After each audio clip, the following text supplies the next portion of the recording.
Welcome to the Beyond Medicine podcast. I want you to try something for a second. Oh, like a quick physical exercise. Yeah, exactly. Yeah. So wherever you are right now, whether you're, commuting or making dinner or just sitting at your desk, I want you to close your eyes for just a moment and try to feel the baseline hum of your body. Right, just tuning into that internal state. Exactly. Not your breathing, not your heartbeat, but the underlying frequency of your nervous system.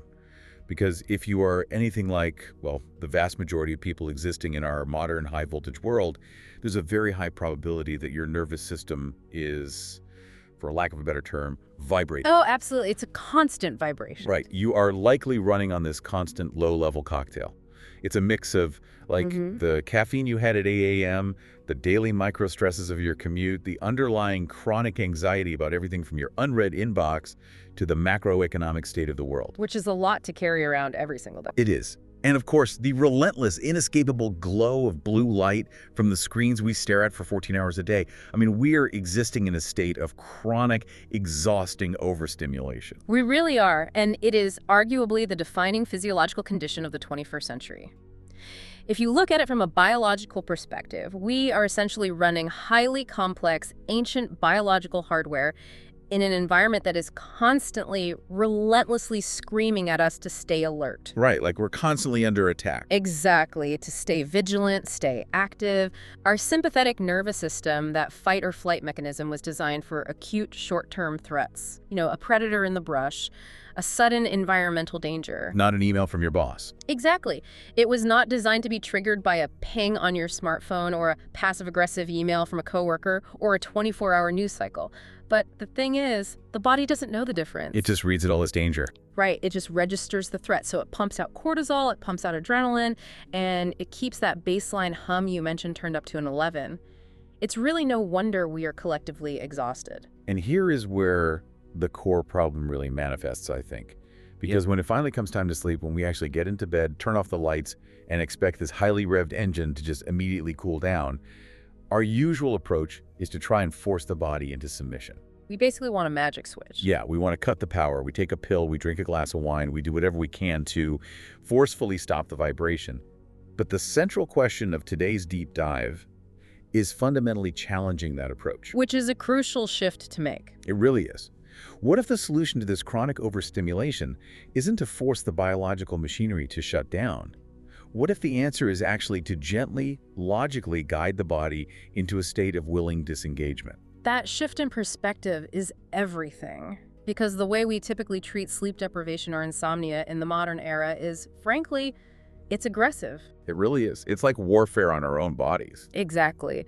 We treat the inability to sleep as a defect in the machine, like an enemy to be conquered with chemical force, rather than looking at it for what it truly is, which is a symptom of a nervous system that has simply forgotten how to feel safe enough to rest. That's a great way to put it. It's forgotten how to feel safe. Right. When your brain thinks there is a tiger outside the cave, even if that tiger is just, financial stress or a looming deadline, it views sleep as a vulnerability. It is actively fighting sleep to keep you alive. Wow, okay. Let's unpack this, because the source material we are looking at today takes us into some truly fascinating, paradigm-shifting territory regarding how we approach this problem. It's definitely not your standard medical literature. Not at all. We are exploring the work of Adam Sussman, and for those taking notes, that's spelled S-U-Z-M-A-N, but it's pronounced Sussman. He's the founder of Beyond Medicine and Immortal Skin. And looking at his background in the sources, the very unusual synthesis of disciplines. Unusual is definitely the right word. I mean, he has spent 20 years practicing a profoundly deep form of homeopathy. Which in itself is a pretty complex field. Oh, very much so. It's a deeply nuanced field of alternative medicine based on the principle of like cures like and the energetic potentization of substances. But what really makes his clinical experience stand out is that it is heavily steeped in Buddhist philosophy. That's an interesting combination. It is, and you really cannot separate those two things if you want to understand his approach to healing. He isn't just looking at the physical mechanics of the body or the biochemical pathways in isolation. Right, he's looking at the whole picture. Exactly. He has a deeply rooted commitment to alleviating human suffering by addressing all the layers of the human experience simultaneously. Yeah, the sources explicitly lay out that he is targeting the physical, the mental, the emotional, and this is the part that I think requires a lot of explanation, the ancestral. That's usually where people do a double take. Oh, for sure. The overarching mission of Beyond Medicine is to create remedies that work simultaneously on all these aspects of being human.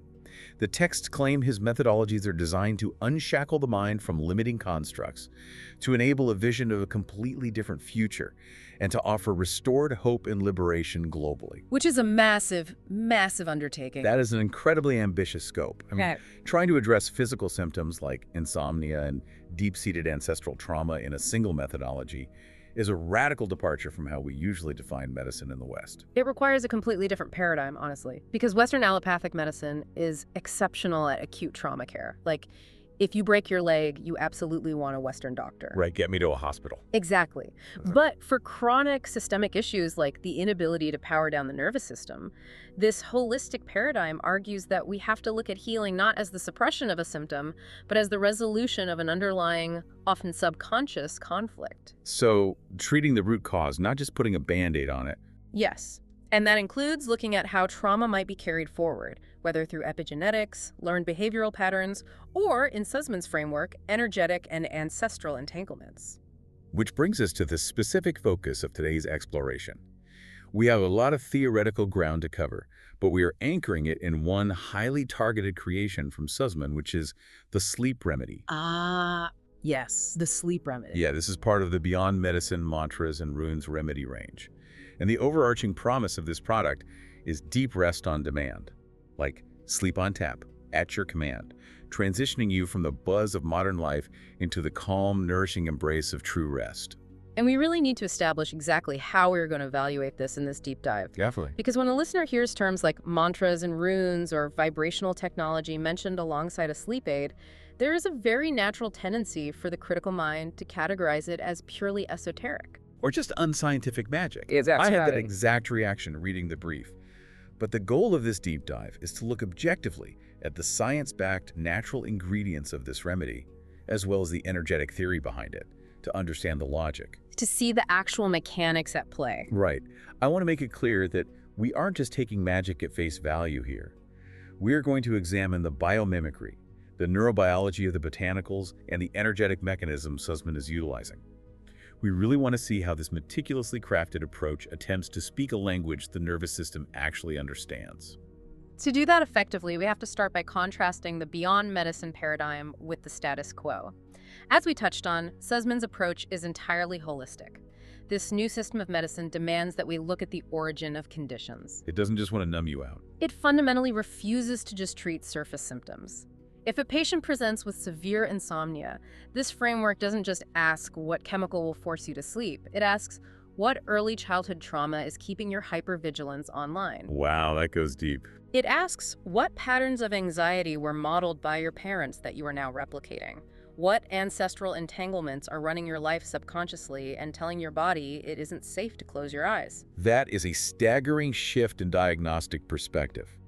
It moves the problem from my brain is broken to my brain is functioning exactly as it was conditioned to function, and we need to change the conditioning. Precisely. It's a complete reframe. But let's look at how we normally treat this, because the sources draw a very sharp contrast between Sussman's approach and modern synthetic sleep solutions. The fundamental flaw in conventional sleep solutions, the synthetic sedatives, the hypnotics, the benzodiazepines, is that they act like a sledgehammer to the central nervous system. A sledgehammer. That's a brutal image. But it's accurate. Yeah. They do not induce natural sleep architecture. They tranquilize the user. They literally shut the biological machinery down by blunt chemical force, usually by aggressively binding to GABA receptors to inhibit brain activity. And anyone who has taken a heavy synthetic sleep aid knows exactly what that feels like. It makes me think of a computer. Taking a synthetic sedative is like yanking the power cord out of the wall while the computer is still running 50 different programs, processing data, and connected to the internet. That is a perfect analogy. Right? Sure, the screen goes black, the machine makes no noise, it appears to be asleep. But you haven't saved your files. You haven't closed your applications. You haven't allowed the system to do its necessary background maintenance. You've just crashed the system by force. You forced a hard reboot. Exactly. And the next morning when you plug it back in, it takes forever to boot up. It gives you error messages, and it's sluggish. That is the chemical fog, the hangover that people experience. That is a highly accurate analogy for what happens to human sleep architecture under heavy sedatives. You might be unconscious, but you are not getting the deep restorative REM and slow-wave sleep required for cognitive function and cellular repair. Because you weren't sleeping, you were knocked out. You were tranquilized, not rested. The Beyond Medicine alternative posits that what we truly need is to be gently guided into softness, quiet, and peace. The mechanism of the sleep remedy is likened in the text to curling up by a fire under a warm blanket on a cold night. It sounds much better than a sledgehammer. Right. It's designed to send a direct chemical and energetic message to the nervous system. You can stop now, the threat is gone, it's safe to rest. It's initiating a proper, gentle software shutdown sequence. Going back to the computer analogy. Yeah, it tells the internal systems to save the work, close the apps, and logically power off. Okay, I follow the logic. The computer analogy makes sense. But I have to push back here on behalf of the listener. We live in an incredibly demanding reality. People want instant knockout results because their baseline anxiety is so severe. I want the quick fix. Right. So if someone is suffering from chronic, severe insomnia, or they wake up at 2 a.m. with massive heart-pounding anxiety, is a gentle coaxing actually going to work? I mean, is a metaphorical warm blanket really powerful enough to counteract a severe cortisol spike in the middle of the night? Doesn't the sledgehammer, despite its flaws, at least guarantee you won't be awake staring at the ceiling? That is the most common and honestly the most valid skepticism when transitioning from allopathic to holistic remedies. But this is where we have to fundamentally reevaluate how we define powerful in a biological context. All right, how so? We have been conditioned to assume that force equals power. But true, sustainable biological regeneration only happens when the mind and body naturally let go. If you forcefully suppress the nervous system chemically with a sledgehammer, the underlying anxiety or trauma hasn't been resolved. It's still there. It's just been chemically gagged for 8 hours. And the moment the drug metabolizes and leaves the system, the gag comes off. Exactly. And often you experience a rebound effect where the anxiety is actually worse because the body recognizes it was suppressed. The Beyond Medicine approach argues that gentle coaxing isn't weak. It is speaking the exact physiological language the body requires to actively disarm its own internal alarm system. Oh, I see. It is incredibly powerful precisely because it works with the body's natural mechanics, triggering its own innate ability to downregulate rather than violently fighting against it. So it's the difference between breaking down a door and simply using the key to unlock it. Yeah. You don't need a lot of force if you have the right key. Exactly. Well said. And that brings us to the actual ingredients, the biological anchor of this remedy that acts as that key. Let's talk about the OSHA root. The sources also refer to it as bear root or bear paw. This is where the intersection of botany and evolutionary biology becomes truly fascinating. OSHA root, scientifically known as Ligusticum porteri, is the core biological ingredient in this remedy. And its function perfectly illustrates this concept of gentle, logical disengagement. It explicitly does not tranquilize the brain. Instead, the compounds in the root coax the biological system down into a slower, more sustainable gear. And the biomimicry aspect of this is incredible. The sources highlight how this plant is used in the wild. Bears actively seek out and chew this specific root. Yes, it's wild to think about. And they don't just eat it for nutrition, right? They specifically use it to literally slow their metabolisms down in preparation for hibernation. It acts as a biological catalyst that facilitates their massive physiological shift from a high-activity, high-stress summer survival mode into a state of deep regenerative rest for the long winter. If you think about the biology of hibernation, it's astonishing. Hibernation isn't just a bear taking a really long nap. It is a profound, systemic, and highly controlled shift in metabolic function. Everything slows down. Yes, the animal's heart rate drops significantly, their breathing slows to a fraction of its normal rate, and their core body temperature regulates to conserve energy. The bear is moving from active caloric expenditure to a state of ultimate conservation. The chemical compounds in the OSHA root act as biological signaling molecules to help initiate and smooth that massive transition. There is a detail in the source material about this that I found so compelling. It's an anecdote about bear courtship. Oh, the gifting? Yes? Yeah. Male bears will actually forage for OSHA roots and present them as gifts to females during the courtship process.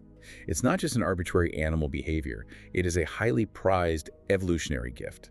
Because the ability to settle into hibernation faster, deeper, and more efficiently drastically increases a bear's chances of surviving a long, brutal, food-scarce winter. It is quite literally a gift of survival and deep rest. It's a perfect example of animals utilizing medicinal botany instinctively.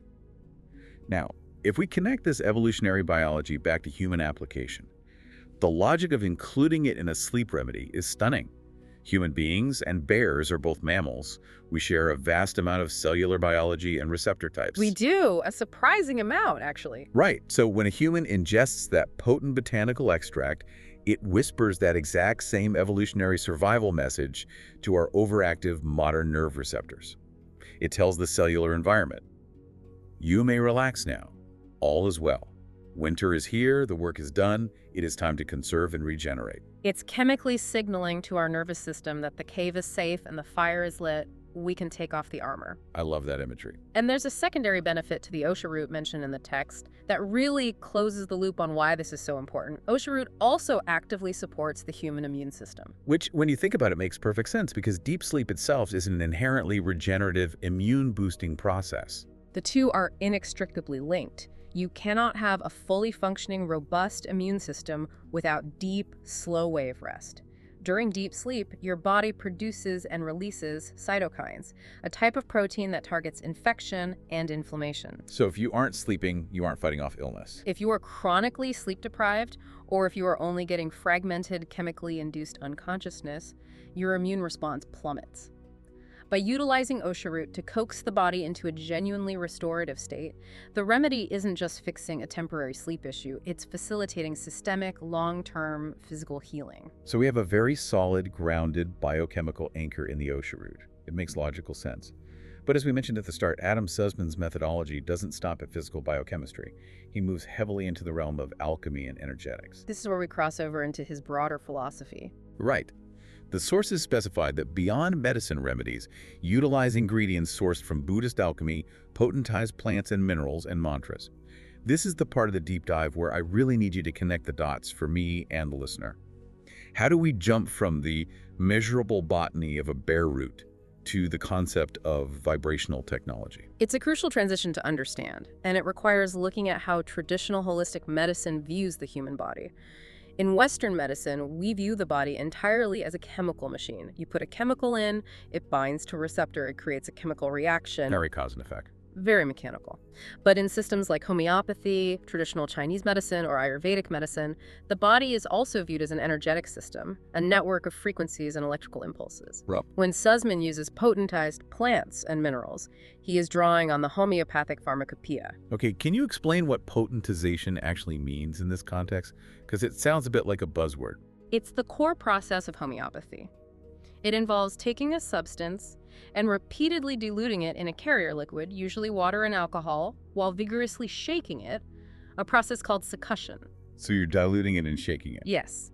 And the theory, and this is where it departs from conventional pharmacology, is that while the physical molecules of the original substance are diluted away, the energetic imprint, or the frequency of that substance, is transferred to the molecular structure of the water. Like the water remembers it. Exactly. It's the concept of water memory.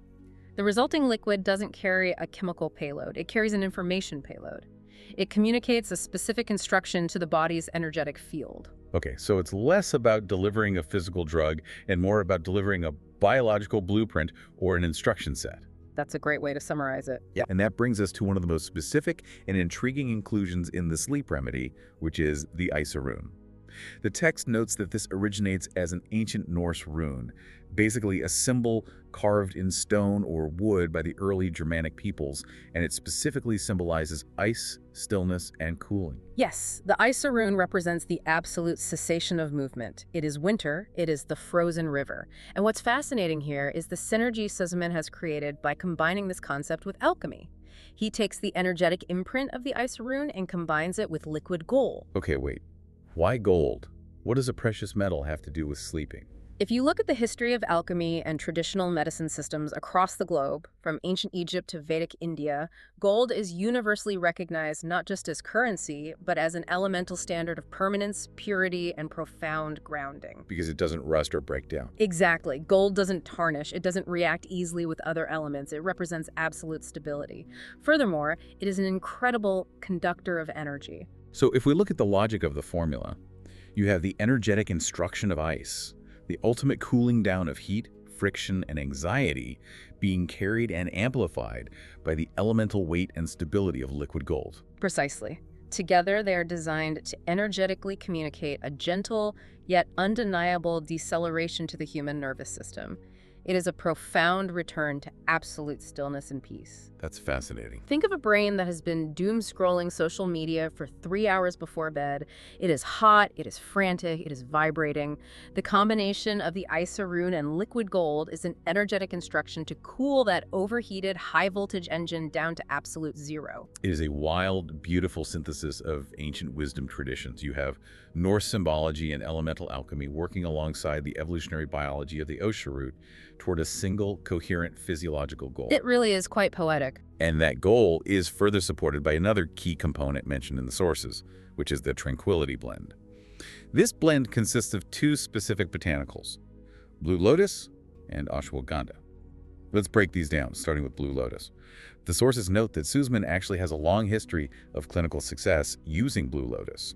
It was apparently part of his foundational trinity of remedies early on. Blue Lotus Nymphaea caerulea is a remarkable flower. It has a massive historical footprint, particularly in ancient Egyptian and Mayan traditions, where it was used as a sacrament to promote states of relaxed, euphoric awareness. Like a natural mood enhancer. Yes, and its specific role in this modern blend is to directly calm the central nervous system and help the mind actively release tension. How does it do that biologically? It contains natural alkaloids, specifically epimorphine and nuciferine, which interact with the dopamine receptors in the brain. They don't intoxicate you, but they help to untie the rigid, anxious mental knots that keep us ruminating. Oh, I know those knots. We all do. You know the feeling when you lie down and suddenly your brain decides to inventory every mistake you've made since 2014? Yes, the 2 a.m. highlight reel of regrets. Exactly. The Blue Lotus targets that specific mental chatter. It allows the mind to soften its grip on those intrusive thoughts. It stops the mental doom loop. I love that. But here's where I have a genuine question about the formulation, because the second part of the Tranquility Blend is ashwagandha. Ah, yes. The adaptogen. Right. Now, for anyone who follows health trends or takes supplements, ashwagandha is incredibly popular right now. But we almost always hear it described as an adaptogen that you take during the day to build stress resilience, enhance focus, and provide balanced energy. Okay. So how does a daytime stress resilience herb work in a formula specifically designed for deep sleep? How does a sedating adaptogen function? Isn't that an oxymoron? It's an excellent question, and it points to a very common misconception about how adaptogenic herbs actually work.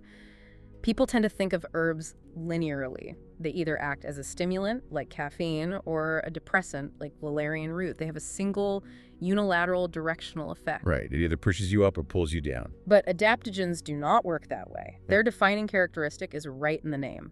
They help the body adapt. They modulate the system to return it to homeostasis, which is your biological baseline of balance. A lot of people compare adaptogens to a thermostat in a house. If it's too cold, it turns on the heat. If it's too hot, it turns on the AC. The thermostat analogy is common, but I actually think a better way to visualize ashwagandha in this context is to think of noise-canceling headphones for your nervous system. Oh, I like that. Noise-canceling headphones. Right, because noise-canceling headphones don't just put a physical block over your ears, they have microphones that actively listen to the specific frequency of the chaotic ambient noise around you, the airplane engine, the talking, and then they instantly produce the exact mathematical inverse sound wave to neutralize that specific noise. That's brilliant. The result isn't a forced silencing, it's a neutralized baseline of quiet. That makes so much sense. So if your system is deeply fatigued and lethargic in the morning, the adaptogen reads that frequency and helps restore vitality. But if it's 11 p.m. and your system is hyper-aroused, flooded with evening cortisol, and vibrating with nervous energy, the ashwagandha reads that frequency. Exactly. It produces the biological inverse wave to bring that excessive stimulation down to baseline. You've got it perfectly. In the specific context of the sleep remedy, the ashwagandha effectively neutralizes and sedates that frazzled, frantic energy, creating the calm, level physiological environment required for true rest to begin. Wow. Okay, when you lay all of these pieces out, the logic is incredibly cohesive. You have the Blue Lotus releasing the tight mental tension and obsessive thoughts. You have the ashwagandha modulating the physiological stress response and neutralizing the cortisol spikes. And the biomimicry working alongside it. Yes. You have the Osha root biologically whispering to the cellular receptors that winter has arrived and it's safe to hibernate. And you have the energetic instruction of the Isa rune and liquid gold cooling the entire energetic system down to a state of stillness. It's a symphony, really. You can really see the meticulous craftsmanship here. These components act in a perfect synergy to guide the body and mind into a naturally restful state, without blunt chemical force, and crucially, without that synthetic fog the next day. It is a remarkably elegant, multi-layered design. But to truly understand the value of a remedy like this, we need to move away from the theory and look at the real-world consequences for the people who desperately need it. We need to talk about the psychological and physical reality of the spiral of poor sleep. The spiral is terrifying. If you've ever been trapped in a prolonged bout of insomnia, you know exactly what I mean. Poor sleep spirals incredibly fast, and it becomes a self-fulfilling prophecy. He absolutely does. You have one bad night due to stress. The next night, as it gets closer to bedtime, you start feeling anxious about whether you will be able to sleep. That anticipatory anxiety floods your bloodstream with cortisol and adrenaline, which biologically ensures that your brain remains vigilant and awake. The worry literally keeps you awake. Yes, you then get even less sleep, which makes you emotionally volatile and significantly less resilient to the next day's normal stressors, which feeds the anxiety even more. It's a vicious loop. It is a self-perpetuating cycle of biological and emotional depletion. We have to stop viewing sleep as a luxury or as a period of inactivity. Sleep is a highly active, strict biological and spiritual necessity. It's the foundation of everything. Exactly. The brain is doing critical work. During deep sleep, the glymphatic system literally opens up and washes metabolic waste products like amyloid beta out of the brain tissue. It is taking out the neurological trash. And if the trash piles up? Without that process, the entire cognitive and physical system begins to degrade rapidly. The ultimate goal of Adam Sussman's remedy is to gently but firmly interrupt that loop of anxiety, to remind the body how to do what it intuitively knows how to do, to rest, restore, and rise. And the sources provide us with a look at how this plays out in the real world. We don't have massive, double-blind clinical trials to point to here. This is an emerging holistic modality, but we do have a very clear pattern of user experiences and case studies that are incredibly positive. Anecdotal, but very consistent. Right. Users are reporting being swiftly ushered into deep, nourishing sleep even after severe, prolonged bouts of nighttime anxiety. I want to highlight one specific piece of anecdotal evidence from the text. It's a 5-star review from a user named Roisin, dated September 30, 2025. Her experience perfectly illustrates the practical application of this remedy. The specific type of sleep issue Roisin describes is incredibly common, perhaps more common than not being able to fall asleep in the first place. She didn't have an issue with initial onset sleep. Her primary struggle was with sleep maintenance. Yes, she was waking up in the middle of the night and finding herself completely unable to transition back into sleep. This is the classic 3 a.m. wide-awake panic. Oh, that is the absolute worst. It is. Your blood sugar drops, your cortisol spikes, you open your eyes, you look at the clock, you calculate exactly how few hours you have left before the alarm goes off, and the anxiety just skyrockets. Your brain starts running through your to-do list in the dark. It's a moment of profound vulnerability and stress. And look at how she utilized the remedy to intervene in that specific moment. Her routine is wonderfully simple. She simply keeps the small tincture bottle of the sleep remedy right on her bedside table. When she experiences that middle of the night waking, she doesn't get up, she doesn't turn on the lights or look at her phone. Which is key, avoiding the blue light. Exactly. She reaches over and takes just 5 drops of the liquid. And according to her report, within 5 to 10 minutes, she is fast asleep again. That time frame is highly significant. Falling back asleep in 5 to 10 minutes speaks to the immediate bioavailability of a liquid tincture. Because it is absorbed sublingually under the tongue, it bypasses the digestive system and enters the bloodstream very quickly, allowing those botanical and energetic signals to reach the nervous system almost immediately. But the detail in her account that I think is most important is what happens the next morning.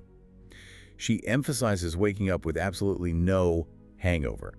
She explicitly compares this experience to other sleep aids she has tried in the past. Oh, sluggishness. None at all. Instead of waking up groggy, confused, or physically heavy, she reports feeling super fresh and ready to tackle the day. I want to explicitly highlight this point for everyone listening. Based on the ingredient profile we've discussed, this remedy is entirely non-addictive. That's a huge distinction. It provides an incredibly safe profile compared to synthetic benzodiazepines or hypnotic sedatives. You aren't building a chemical dependency where you need more and more of the drug to achieve the same effect. You're simply using a holistic tool to retrain your nervous system to locate its own natural off switch. That distinction cannot be overstated in modern health. True healing restores agency to the body rather than permanently overriding it with an external substance. And what I really love about Beyond Medicine's approach is the community aspect they emphasize. Sussman actually urges users to set up and join a community platform to share their healing experiences with one another. It's not just a sterile transaction of buying a supplement. Exactly. It's an invitation to a shared journey toward better health. Which is, again, deeply aligned with the underlying Buddhist philosophy of the brand. In that tradition, healing is rarely viewed as a solitary pursuit. True healing happens in connection, in community, and in shared experience, rather than in isolation. So, bringing this all together, if your nervous system is screaming at you day and night, if you feel that constant hum of vibration, and if you are frankly tired of using the synthetic sledgehammer approach just to get a few hours of unconsciousness, I strongly emphasize that you should visit the Beyond Medicine webpage. It's worth looking into. Explore the philosophy behind this sleep remedy. If you join their community, you actually get 20% off your first order, and more importantly, you can really delve into this broader, fascinating system of multi-layered healing that Sussman has created. To bring our conversation to a close, I think we need to zoom out from just the mechanical biology of sleep and look at the broader life-altering implications of Adam Sussman's work. Okay, lay it on us. The source material talks about how these remedies are ultimately designed to set up new archetypal forms of confidence and accomplishment. They don't just fix a problem, they act as a new internal blueprint to repattern what it genuinely feels like to feel fantastic, perhaps for the first time in a person's life.